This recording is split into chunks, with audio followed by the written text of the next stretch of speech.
জানার উপরে উঠেন আপনি জান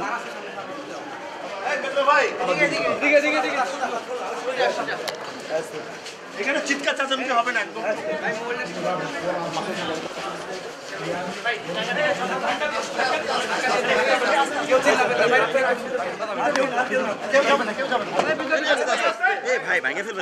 আদালতে জামিনের আবেদন দিয়েছি আর সেই সাথে ডিভিশনের আবেদন দিয়েছি এবং সুচিকিৎসা আবেদন দিয়েছি আর হলো গাড়িতে নেওয়ার জন্য আবেদন করেছি। যেহেতু আইনের বিধান হচ্ছে 1 বছরের বেশি হলে বিজ্ঞ আদালতে সাজা, বিজ্ঞ আদালতে জামিন দেওয়ার সুযোগ নেই।